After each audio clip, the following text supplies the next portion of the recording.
SIR অর্থাৎ special intensive revision আপনারা হয়তো সকলে জানেন ইতিমধ্যেই কিন্তু শুনানির কাজ খুব দ্রুত কিন্তু চলছে।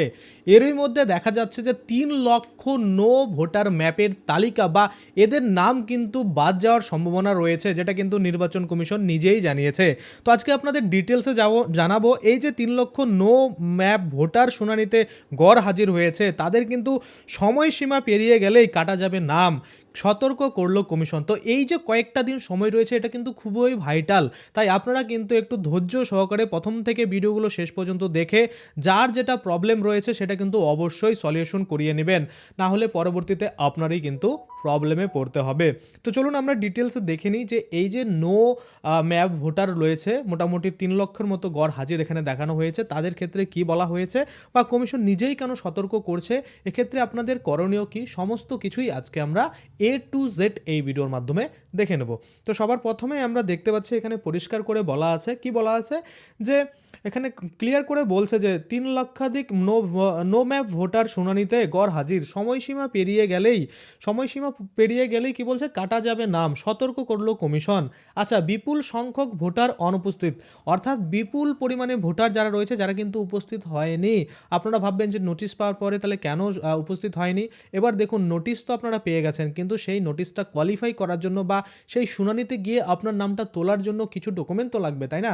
সেই ডকুমেন্ট যদি আপনাদের কাছে না থাকে তাহলে সেই ডকুমেন্ট ছাড়া আপনারা কিভাবে আপনাদের নাম তুলবেন, যার জন্য অনেকে ভয়ে কিন্তু উপস্থিত হয়নি, এমনটাও হয়েছে। আচ্ছা, তারপরে যদি আমরা দেখি রাজ্যে প্রায় 32 লক্ষ নো ম্যাপ ভোটারকে যাদের নাম 2002 সালের তালিকায় নেই শুনানির জন্য ডাকা হয়েছিল, যার মধ্যে প্রায় 10% বা 3,20,000 ভোটার শুনানিতে উপস্থিত হননি।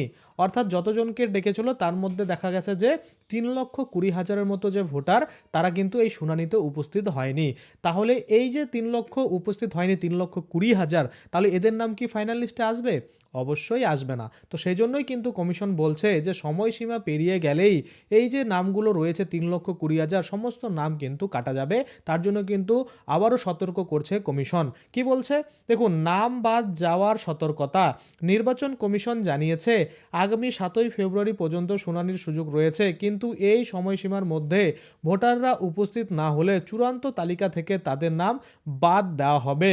নিরাপত্তা ও ডেডলাইন আমরা যদি দেখি, এই যে ডেটগুলো দেওয়া হয়েছিল, আগে যে ডেটগুলো দেওয়া হয়েছিল সেগুলো কিন্তু ধীরে ধীরে পিছিয়েছে, এবং ফাইনাল লিস্ট প্রকাশ করার যে ডেট সেটাও কিন্তু পিছিয়েছে, এবং আপনারা দেখছেন সমস্ত কাজেই কিন্তু অনেকটা ডিলে হয়ে যাচ্ছে বা অনেকটা লেটে কিন্তু হচ্ছে, কারণ এত পরিমাণ কাজ, এত পরিমাণ নোটিশ সকলকেই কিন্তু মানে ভেরিফিকেশন করে নিয়ে ফটাকসে কিন্তু রিপোর্ট দেওয়া সেটা কিন্তু সম্ভব হয়ে উঠছে না। যেমন গতকালই কিন্তু কথা ছিল যে প্রত্যেকটা মনে করুন যে বুথ লেভেলে যতগুলো নাম বাদ যাচ্ছে বা এই যে আমরা যৌক্তিক অমিল পেয়েছিলাম সেগুলোর লিস্ট কিন্তু দিতে বলা হয়েছিল, কিন্তু বেশ কিছু মনে করুন যে বুথের ইতিমধ্যেই কিন্তু লিস্ট দিয়ে দেওয়া হয়েছে, কোথাও কোথাও টাঙিয়েছে, কোথাও কোথাও টাঙায়নি, কিন্তু আশা করা যাচ্ছে আজকে কালকের মধ্যে আপনারা কিন্তু সেই লিস্ট দেখতে পাবেন।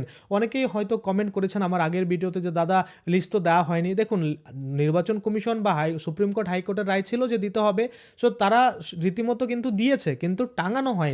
এবার টাঙানো কেন হয়নি, হয়তো সবগুলো একসাথে দিয়ে তারপরেই টাঙানো হবে, এটা কিন্তু হতে পারে, যার জন্য কিন্তু হয়তো দেওয়া হয়নি। কিন্তু আমি পরবর্তী ভিডিওতে আপনাদের দেখিয়ে দিচ্ছি কোন কোন বুথের দেওয়া হয়েছে, কিভাবে সেটা আপনারা দেখতে পারেন, বা কত হাজার ভোটারের কিন্তু বর্তমানে সেই লিস্ট বেরিয়েছে সেটা পরবর্তীতে আমি দেখিয়ে দেবো। আচ্ছা, তারপরে কি বলছে যে নিরাপত্তা ও ডেডলাইন, শুনানি কেন্দ্রে বিশৃঙ্খলা রুখতে জেলা প্রশাসনকে কড়া নিরাপত্তার নির্দেশ দেওয়া হয়েছে এবং সন্দেহজনক ভোটার তালিকা তৈরি কাজ দ্রুত শেষ করতে বলা হয়েছে।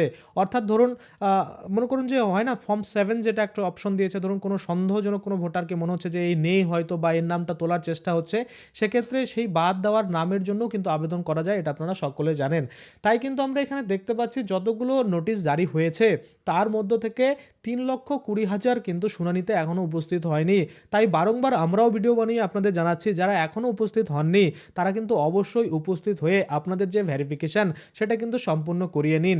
যদি সম্পূর্ণ না করিয়ে থাকেন তাহলে কিন্তু ফাইনাল যে ড্রাফট লিস্ট নয়, ফাইনাল যে তালিকা আসবে, ফাইনাল যে লিস্ট আসবে সেখানে কিন্তু আপনাদের নাম থাকবে না এবং পরবর্তীতে আপনারা সরকারকে কিন্তু মানে দোষও দিতে পারবেন না, কেননা তারা কিন্তু বারংবার আপনাদের ডেট দিচ্ছে বা আপনাদের জন্য সময়সীমা বেঁধে দিয়েছে। আপনার কাছে ডকুমেন্ট না থাক তারপরেও আপনি কিন্তু উপস্থিত হন, আপনার কাছে কোনো ডকুমেন্ট নেই তারপরেও আপনি সেখানে গিয়ে হাজির হন, আপনি যে উপস্থিত রয়েছেন কেন নেই, কি প্রবলেম সেগুলো গিয়ে শেয়ার করুন বা লিখিতভাবে জানান, তাহলে কিন্তু আপনার নামটা পরবর্তীতে ওঠার চান্সেস কিন্তু থাকবে।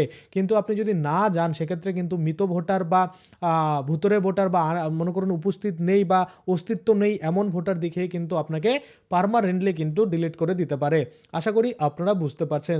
তো এই হচ্ছে ব্যাপার যে 3 লক্ষ নো ম্যাপ ভোটার শুনানিতে গড় হাজির কিন্তু হয়নি, সময়সীমা পেরিয়ে গেলেই কিন্তু তাদের নাম বাদ যাবে।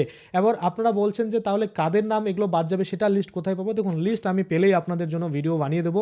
কোন কোন জেলায় কখন কখন প্রকাশিত হবে সেটা আমাদের জানা নেই, যখনই হবে তখনই আমি আপনাদের জন্য লিঙ্ক প্রোভাইড করে দেবো।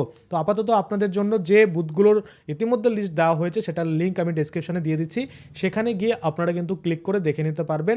যদি ক্লিক করার পরে দেখেন যে বুথ খুলে যাচ্ছে তার মানে সেখানে লিস্ট দেওয়া হয়েছে, যদি না খুলে তাহলে ভাববেন যে এখনও দেওয়া হয়নি, কিন্তু দেওয়া হবে। যখনই দেওয়া হবে আমি আপডেট করে দেবো, সেই লিঙ্কটা আমি ডেসক্রিপশনে দিয়ে দিচ্ছি, আপনারা সেখানে ক্লিক করেই কিন্তু দেখে নিতে পারবেন। আশা করি আপনারা বুঝতে পারছেন। আজকের জন্য ভিডিওটা এখানেই শেষ করব। যদি ভিডিওটা ভালো লাগে অবশ্যই একটা লাইক করে দেবেন। যদি আমার চ্যানেলে প্রথমবার ভিজিট করে থাকেন নিচে একটা রেড কালার সাবস্ক্রাইব বাটন দেখবেন, ওখানে ক্লিক করে সাবস্ক্রাইব করতে পারেন। আর সাথে যে বেল আইকনটা রয়েছে ওখানে ক্লিক করে বেল আইকনটাকে এনেবল করে দেবেন, তাতে করে কী হবে, যখনই আমি এই ধরনের কোনো ভিডিও বানাবো সেটার যে নোটিফিকেশন সেটা কিন্তু আপনার কাছে পৌঁছে যাবে। ধন্যবাদ।